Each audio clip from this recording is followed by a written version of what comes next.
Response time जो है वो क्या होना चाहिए, ये भी हमारे पास क्या होना चाहिए, कम होना चाहिए। Amount of time take from when a request was submitted until the first response is produced. अब इससे और टर्न अराउंड टाइम को लोग जो हैं वो मिक्सअप कर रहे होते हैं, हालांकि ये दोनों चीज़ें क्या हैं, अलग अलग हैं। रिस्पॉन्स टाइम का मतलब है पहली दफ़ा उसे सीपीयू कब मिला।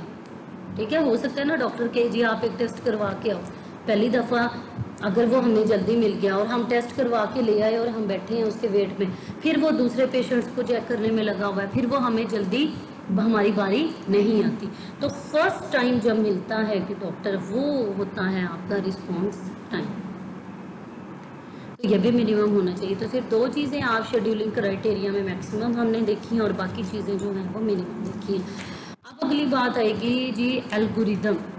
अगर हम कोई एल्गोरिदम बनाते हैं, कोई प्रोग्राम लिखते हैं जो शेड्यूलिंग करवा के दे, उसे किस क्राइटेरिया को फॉलो करना चाहिए। और बेसिकली ये जो मैक्स और मिन का वर्ड हमने लगा दिया, इसका मतलब है जी हम करवा रहे हैं ऑप्टिमाइजेशन। हम क्या करवा रहे हैं, ऑप्टिमाइजेशन।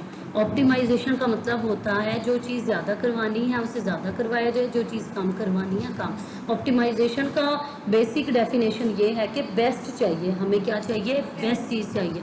तो बेस्ट चीज़ किस चीज़ को बढ़ाने से मिलेगी मैक्सिमम करने से, और किस चीज़ को मिनिमम करने से मिलेगी, वो डिस्कशन जो है वो यहाँ पे है।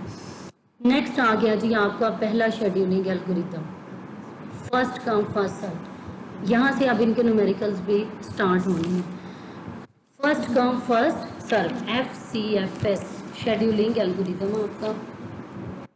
सबसे पहले आपको इसके बारे में ये बात पता होनी चाहिए कि ये एक नॉन प्रीएम्प्टिव शेड्यूलिंग एल्गोरिथम है। जहाँ पे हमने नॉन प्रीएम्पशन वाला काम पढ़ा है ना, कि हम नहीं ले सकते, जब कोई प्रोसेस टर्मिनेट होने जा रहा है हम वहाँ सीपीयू को प्रीएम्प्ट नहीं कर सकते। तो जहाँ जहाँ नॉन प्रीएम्पशन वाला काम है वहाँ पे कौन सा एल्गोरिदम काम कर रहा होता है बैकएंड के ऊपर, बताना तो है ना। प्रोग्राम ने हमारे कंप्यूटर में हर चीज़ के लिए सॉफ्टवेयर लिखा हो, तो वो सॉफ्टवेयर बैकएंड पे कौन सा है, वो कौन सा एल्गोरिदम है, प्रोग्राम है, वो है जी फर्स्ट कम फर्स्ट सर्व का प्रोग्राम। नाम से ही जाहिर है जो पहले आएगा उसे ही ये पहले वेटेज देगा। फर्स्ट कम फर्स्ट सर्व जो है वो फीफो ऑर्डर को फॉलो करता है। फीफो ऑर्डर क्यों में फॉलो किया जाता है कि फर्स्ट इन फर्स्ट आउट, जो पहले आएगा वो पहले जाएगा। सीपीयू एलोकेट होता है सबसे पहले उस प्रोसेस को जिसने सबसे पहले रिक्वेस्ट की कि मुझे सीपीयू मिलना चाहिए। जो सबसे पहले रेडी क्यू में आएगा वही सबसे पहले सीपीयू लेने का हकदार है। तो क्यू यूज़ की जाती है यहाँ पे। और अब अगला काम भी तो आएगा ना कि पहले टाइम पे तो उसे मिल गया, लेकिन उसका काम अभी ख़त्म नहीं हुआ और वो दोबारा अगर वेटिंग में चला जाता है तब क्या होगा।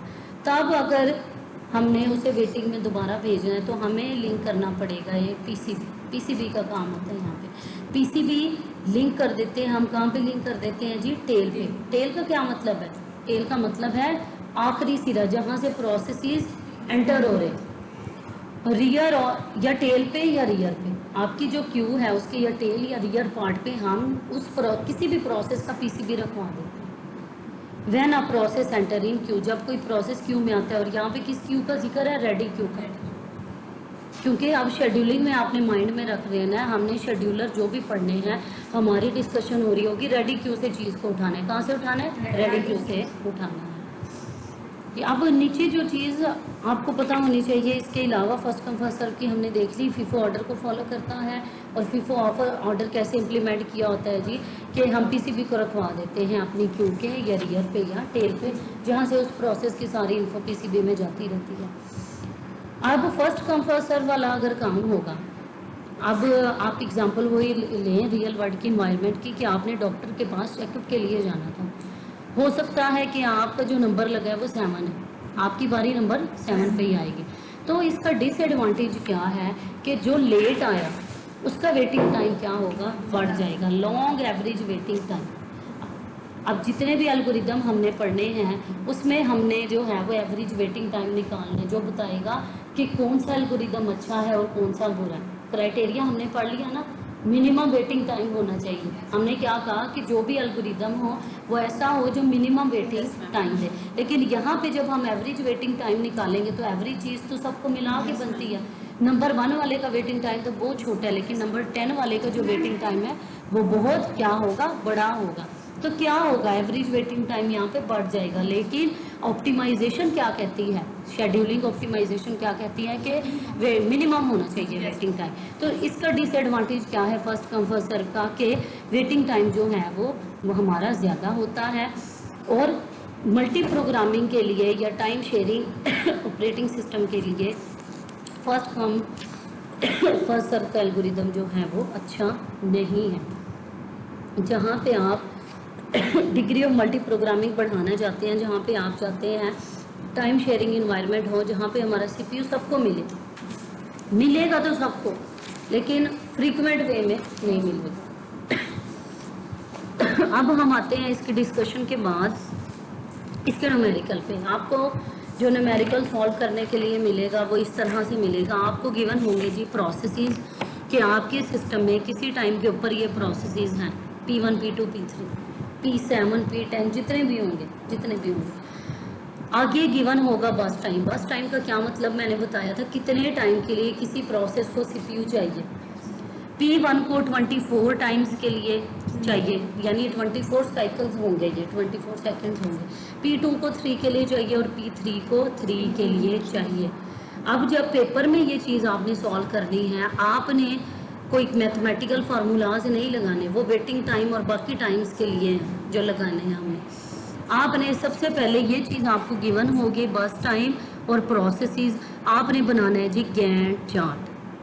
डिफरेंट टाइप ऑफ चार्ट्स आपने आज तक देखे होंगे, जैसे बुक्स के अंदर किसी चीज़ की वेटेज को दिखाने के लिए कि कौन सी कम है कौन सी ज़्यादा है, चार्ट बने होते हैं। ठीक है, एरिया चार्ट होता है, बार चार्ट होता है, डिफरेंट टाइप के चार्ट हैं। तो गैंट चार्ट इस तरह का चार्ट होता है जिसमें आप एक वर्टिकल लाइन के ऊपर जो है वो बता देते हैं टाइम को। अब देखें, सबसे पहले तो जो एग्जीक्यूशन स्टार्ट होगी सिस्टम में वो तो 0 से स्टार्ट होगी ना। सबसे पहले कौन है, फर्स्ट कम फर्स्ट सर्व है। ये पड़े हुए हैं फर्स्ट कम फर्स्ट सर्व। सबसे पहले P1 है, P1 को उठाएगा, P1 को उठाया और P1 को 24 सेकंड चाहिए थे, तो 0 से 24 तक P1 ही चलता रहा।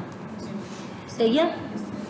फिर P2 को कितना टाइम चाहिए 3, लेकिन P2 आया कितने पे है 24 और इसे 3 चाहिए, तो 24 + 3 क्या हो गया 27। सही। फिर P3 की बारी, P3 आया 27 पे और इसे 3 चाहिए, फिर तो 30। अगला काम है जी वेटिंग टाइम निकालना। वेटिंग टाइम हम ऐसे निकालते हैं, अब प्रोसेस की लेफ्ट गैंट चार्ट पे देखें, लेफ्ट साइड पे भी कोई टाइम है और राइट साइड पे भी कोई टाइम है। आपने क्या करना है, जो टाइम लेफ्ट साइड पे है उसे देखना है, वो उसका वेटिंग टाइम होगा। P1 को कितना वेट करना पड़ा था 0, P1 का वेटिंग टाइम क्या है 0। P2 को कितना वेट करना पड़ा 24, P3 को 27। ठीक है, इन तीनों को ऐड करेंगे और 3 पे डिवाइड कर देंगे, तो 17 हमारा एवरेज वेटिंग टाइम बन जाएगा। 17 हमारा क्या आया एवरेज वेटिंग टाइम। अब नेक्स्ट सिनेरियो वो कह रहे हैं कि अगर फर्स्ट कम फर्स्ट सर्व वाला सिनेरियो ना फॉलो किया जा रहा होता, थोड़ा सा टाइम का काम किसका था P2 और P3 का। हाँ, अगर हम इन्हें पहले रखवा लेते और P1 को एंड पे रखाते तो देखते हैं वेटिंग टाइम कैसे बदलेगा। हम P2 P3 P1 P3 को पहले रखवा सकते हैं क्योंकि दोनों का सेम है बेसिकली। यानी यहाँ वो ये बताना चाह रहे हैं कि अगर हम स्मॉल बर्स्ट टाइम के अकॉर्डिंग सीक्वेंस बनाते तो वेटिंग टाइम कैसे फर्स्ट कम फर्स्ट सर्व भी अच्छा काम करके दे सकते हैं, लेकिन कैसे। P2 आया 0 पे, उसे 3 के लिए चाहिए था 3। फिर P3 की बारी 3 to 6 तक P3, फिर 6 + 24 हो गया 30। अब वेटिंग टाइम निकालें जी। P2 का वेटिंग टाइम 0, P3 का 3, P1 का 6 और कहाँ 17 और कहाँ 3, कहाँ 17 का 3। बहुत बेटर हो गया, आपका वेटिंग टाइम क्या हो गया कम हो गया। इस चीज़ को बोला जाता है जी, जो चीज़ें हमने पढ़ी हैं यहाँ पे इस वाले में, यहाँ पे शॉर्ट प्रोसेसेस पीछे थे, किसके पीछे थे लॉन्ग प्रोसेस के। ये एक डेफिनेशन है, इस चीज़ को बोला जाता है जी convoy effect. Convoy effect when short processes are behind the long processes, ठीक है, जिससे एवरेज वेटिंग टाइम बढ़ जाए, जिससे एवरेज वेटिंग टाइम बढ़ जाए, उस चीज़ को बोला जाता है जी कॉनवॉय इफेक्ट। उस चीज़ को क्या